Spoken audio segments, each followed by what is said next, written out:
भारत के दिमाग और रूस की ताकत ने मिलकर तोड़ा नाटो संगठन को, तो यूक्रेन ने भारत को दी सीधी चेतावनी।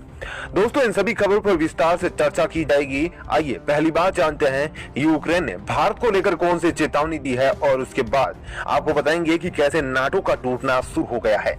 दोस्तों, वो अमेरिका जो 1971 में भारत को डराता और धमकाता रहा है और भारत के उस समय के सबसे बड़े दुश्मन पाकिस्तान की हर संभव मदद करके भारत को कमजोर करने की कोई कसर नहीं छोड़ी थी, आज भारत के सामने गिड़गिड़ा रहा है। लेकिन भारत ने ना अभी तक अमेरिका की बातों को तवज्जो दिया है, ना ही यूक्रेन की, जिससे यूनाइटेड नेशन के मंच पर यूक्रेन भारत का समर्थन मांगते मांगते पूरी तरीके से थक चुका है, तो भारत को सीधे धमकी देना शुरू कर दिया है। यूनाइटेड में रशिया के लिए एक प्रस्ताव लाया गया था, जिसके पास होने पर रशियन आर्मी के द्वारा यूक्रेन पर किए जा रहे हमलों की जांच होनी थी, लेकिन भारत ने इस प्रस्ताव में वोटिंग नहीं की। लेकिन यह प्रस्ताव पास हो गया, जिसके बाद अब 3 मेंबर्स की एक कमेटी का गठन किया जाएगा, जो अगले 1 साल तक रशिया के खिलाफ इंटरनेशनल क्राइम और मानव अधिकार हनन के आरोप की जांच करेंगे। यूनाइटेड नेशन में कई देशों का समर्थन यूक्रेन पाकर भी खुश होता नहीं दिखाई दे रहा है।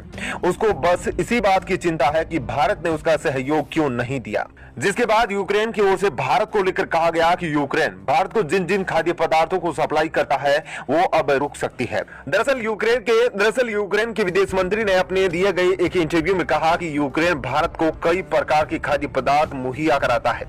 रूस और यूक्रेन के युद्ध के चलते अब वे खाद्य पदार्थ भारत को नहीं पहुंच सकेंगे। उन्होंने ये भी कहा कि भारत को यह कभी नहीं भूलना चाहिए, भारत यूक्रेन की खाद्य पदार्थों का सबसे बड़ा उपभोक्ता है, यानी कि यूक्रेन से खाद्य पदार्थ सबसे अधिक मात्रा में भारत ही खरीदता है, और यह युद्ध जारी रहा तो यूक्रेन नई फसल को भी नहीं उगा पाएगा, जिसके चलते भारत को खाद्य पदार्थों की सप्लाई मुश्किल में आ सकती है। इसलिए भारत को यूक्रेन की नहीं बल्कि अपने खाद्य पदार्थों की चिंता होनी चाहिए। इतना ही नहीं, यूक्रेन के विदेश मंत्री ने यह भी कहा कि ऐसी परिस्थिति से बचने के लिए भारत को रूस और यूक्रेन के मध्य चल रहे युद्ध को समाप्त करने में यूक्रेन की मदद करनी चाहिए।